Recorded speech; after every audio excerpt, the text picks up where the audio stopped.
Telefon qo'limda. Telefon qo'limda. Phone my hand. Boshqatdan. Phone Phone is hand. in my hands. In my hands. Phone is my hands. In qolib ketdi. Qo'lingizda misol uchun o'sha payt qarang, mana bunaqa bo'lsa, mana telefon ushlayapsiz, mana buni qo'shayotgan bo'lsangiz, bu qo'lingiz ichida hisoblanadi. Shuning uchun in qo'shib qo'yishingiz kerak. Agar mana buni qo'shsangiz, un qo'yasiz. Agar mana to'g'ri qilaydi. Mana shunaqa qo'shadigan bo'lsangiz, ko'ryapsiz? Turibdi. Telefon bo'ladi-da. Da. Xo'p, yaxshi. Let's go. Yana ozgina takrorlaylik. Xo'p, yaxshi. Qarindoshlar, aka, nima edi qarindoshlar? Qarindoshlar nima edi?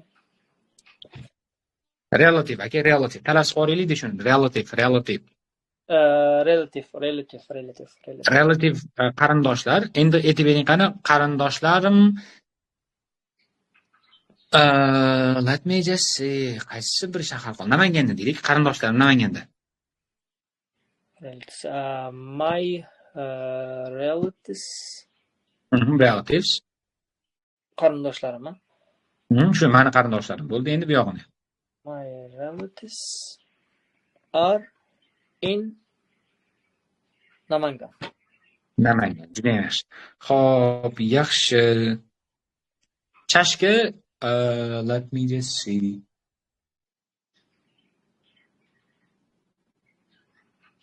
Chashka kitobning ustidagi. Chashka kitobning ustida.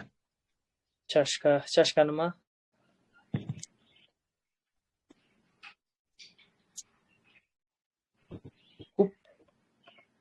Cup. Ya'ni cup of bilsangiz, mana bunaqa narsa bor. A cup of tea deydi. Cup of tea. A cup of tea degani bir chashka, bir finjon deydi. Ana bilasiz, o'sha amerikansklarda anaqa narsa yo'q, pila yo'q. Ko'p holatda pilani o'rniga mana bunaqa finjon sifat bo'ladi. Cup degani o'sha finjon, chashka degani. Chashka nimaning ustida dedingiz? Kitobning ustida. Cup is on book. Juda yaxshi. Hop, let's see. Yana maqsad bo'ladi. Let's see. Anu qolib ketdi. Let me just see. Bu telefonni aytib beringchi. Bu telefon kimgadir aytasiz. Bu nima desa, bu telefon demoqchisiz.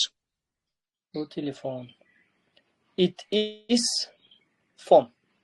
Telefon, juda yaxshi. Hop, endi qarang, xuddi shu gaplarimiz hozir men sizga ingliz tilida savol beraman.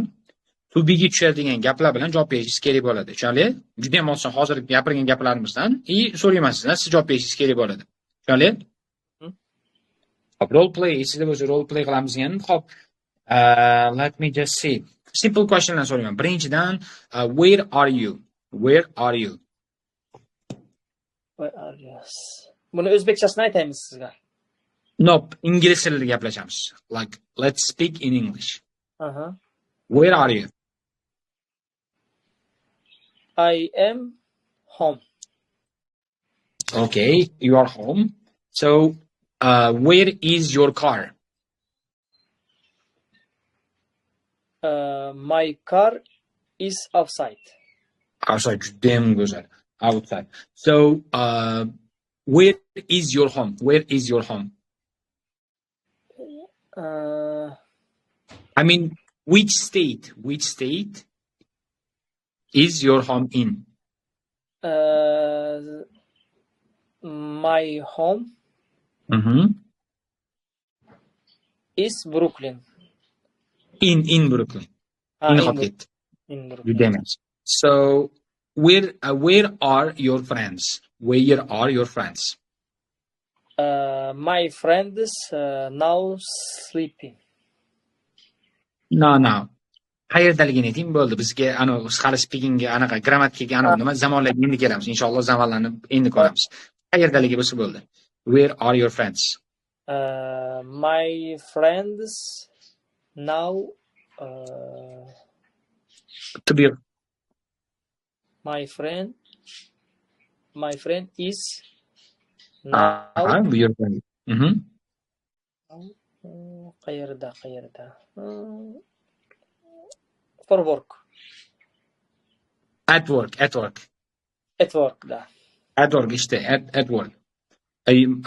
Let's see. Where is your family? Where is your family? My family is work. At work. At work. Okay. So where is the picture? Where is the picture? Picture nima edi? Rasm. Rasm. Aha. Picture Mhm. is Mhm. behind me. Picture is behind you. Perfect. So actually, what is your name in the first place? What's your name? My name Shavkat. Your name Shavkat or your name is Shavkat? Yes, my name is Shavkat. So who are you as a job? As a worker? Yani qanaqa ish ishlaysiz? My job is My job is truck driver. perfect. So yaxshi. Hop, shu joygacha juda ham go'zal. Xudo xolasa bu tubidan foydalana olamiz. Manimcha, Sekin. Misol uchun bu qachon kerak bo'lib qolishi mumkin? Mana o'z oddiy holatlarda misol uchun driverni menimcha juda ham ko'p so'rab turishadi qayerdaligingiz bo'yicha. Misol uchun yo bo'lmasa eshingiz mumkin, qayerda topishingiz mumkin, supermarketlarni yo boshqa narsalarni topayotgan paytingizda juda ham kerak bo'lib qoladi. Xo'p, yaxshi. Endi qarang, tubini biz siz bilan hozir ikkita versiyasini o'rgandik. Ya'ni nima? Qachon ishlatamiz tubini? Tubini birinchi navbatda biron bir insonni qattaligini aytayotgan paytimizda, to'g'rimi?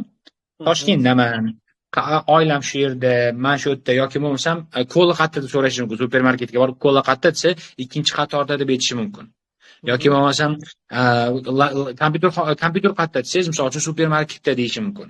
Shunaqa ma'noda biron bir narsani yoki kimnidir qattaligini aytayotgan payt, lokatsiyani aytayotgan paytimizda tubindan foydalanar ekanmiz.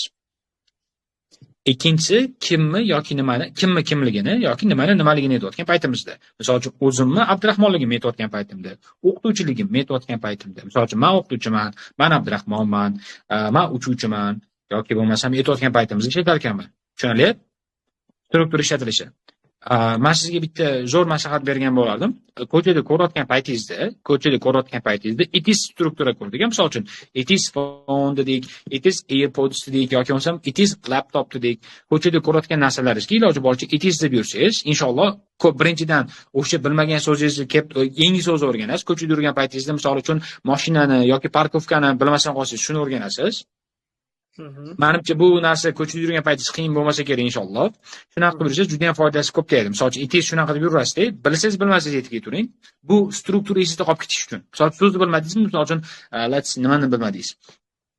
Hop, parda degan so'z bilmasdan qoldingiz, parda degan so'z bilmadingiz, it is parda deb ketavering. O'zbek tilida bosib ketavering. Nega bu? So'zni o'rganish emas, bu struktura esda qolish. Tushundingizmi? Yoki yurgan yo'lingizda, misol uchun I am outside, I am in the street deb gapirib ketavering. To'g'ri bo'lish shart emas, to'g'ri bo'lish umuman shart emas. Bosavering. Misol uchun bilmasangiz ham bosib ketavering o'zbek tilida bo'lsa ham. I am in. In degan so'zni bilasiz-ku? I am in, misol uchun ko'chada boring. Farqi yo'q. Muhim shu. Zerikkan payt ketishga yaxshi narsa. Bu xudo xolasa, menimcha zerikishga vaqtingiz ham bo'lmasa kerak. Aytmoqchi bo'lgan, agar vaqtingiz shunaqa qilsangiz juda ham foydali bo'ladi. Tushunarli.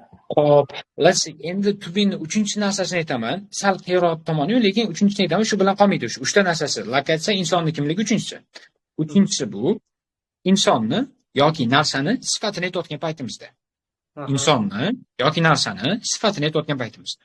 Tushundingizmi? Misol uchun u oq, bu juda ham go'zal, tabiat juda ham go'zal, u chiroyli inson yoki bo'lmasa Amerika juda ham yaxshi joy, O'zbekiston jannat makon o'lka deyotgan paytimizda ularni sifatlab beraman, to'g'rimi? Misol uchun devor sariq deb aytaman.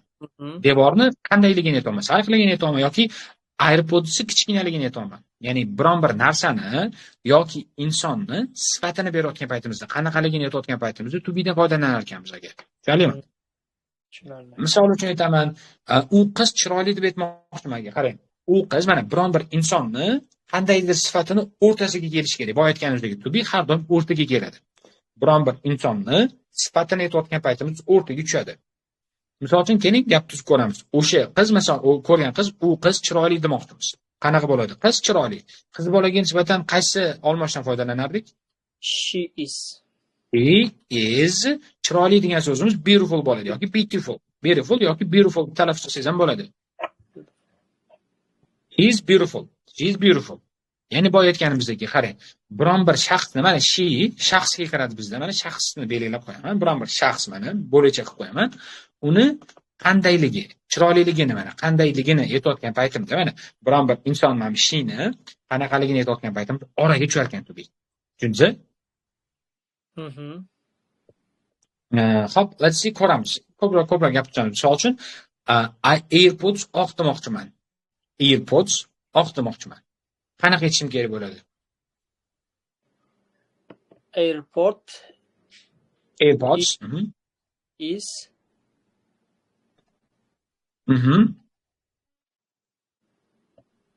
is beautiful. Oq. White.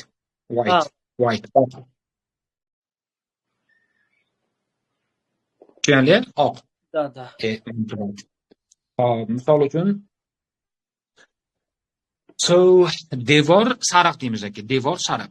Orqam turgan devor, misol uchun sariq. Devor sariq demoqchiman. Qanaqa bo'ladi? Devor sariq. Devor degan so'zimiz wall bo'ladi. Wall degani devor. Wall in is yellow. Qarang, in har doim ishlatilmaydi. Joy yetmayapmiz, qarang. Joyda ishlatamiz. Inni olib tashlang. Ana tilga o'rnashib qolishi mumkin. Inni olib tashlang. Ya'ni joy faqat joyda keladi. Hozir biz joy yetmayapmiz. Chunki devorni sariqligini aytaman. Wall qanaqa bo'ladi? Is yellow. It kerak emas. It doimo ishlatilishi shart emas. It qo'yish shart emas. Qarang. Sizni in bilan it doimo kelishi shart emas. Tushundingizmi? Qo'sha olmay hammasini. Muhimi is kelishi kerak yoki o'sha to be deganlar kelishi kerak. Wall is yellow. Tushundingizmi? Wall is yellow. Tushundim. Hop. Men misol uchun old degani yosh katta degani. Mani yoshim katta demoqchisiz, aytmoqchisiz. Qanaqa bo'ladi? I am old bo'ladi. I am old. Ya'ni kim metos o'zingizni qanaqaligingizni, ya'ni sifatingizni aytib, o'z sifatlayotgan paytingiz o'zingizga. Qanaqaman? Men yoshim katta deb aytmoqchi bo'ladigan bo'lsangiz, olddan foydalanasiz. Tushunarli aka? Tushunarli. Hop, keling endi ko'ramiz. Rasm chiroyli deb tuzib bering qani? Rasm chiroyli. Picture is beautiful. Picture is beautiful. Juda ham yaxshi. Hop, yaxshi. Let's see. Telefon qora aka. Telefon qora. Phone is black.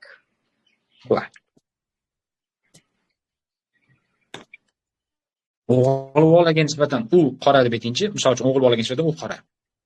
He is black. Demak. Hop, let's see. Mening sochim jigarrang deb aytib bering qanaki? Mening sochim jigarrang. My is here black. Mening sochim, mana sizning sochingiz ikkitasi bitta bo'lib ketib qoladi. Mening sochim bittaga kiradi, jigarrang bittaga kiradi, o'rtaga tushadi. Birinchi mening sochimni aytib olishingiz kerak. Mening sochim. Ikkalasini qo'shib ayting qani? Mening sochim. My hair. My hair is jigarrang qanaqa bo'ladi? Brown jigarrang. My Brown jigarrang. My hair is brown. Hop, yaxshi. Hop, aytamiz u novcha. O'g'il bolaga nisbatan u novcha, bo'y uzun demoqchisiz. He is long. Qarang, long degani ko'pincha insonlarga nisbatan long ishlatilmaydi. Uzoq degani. Nasibga nisbatan long, shu uzoq degan ma'noda ishlatiladi. U tall ishlatiladi. Tall degani novcha degani. Tall. He is tall, ya'ni u novcha degani. Hop, endi qarang, xuddi kichkinami? Short da. Short. Tall bilan short bir-biriga qarama-qarshi so'zlar. Short, tall. Keling ko'ramiz. Mening do'stim ish kalta, bo'yi kichkina, bu demoqchisiz. Qanaqa aytasiz? Mening do'stim bo'yi kichkina. My friend is tall. Cho'r.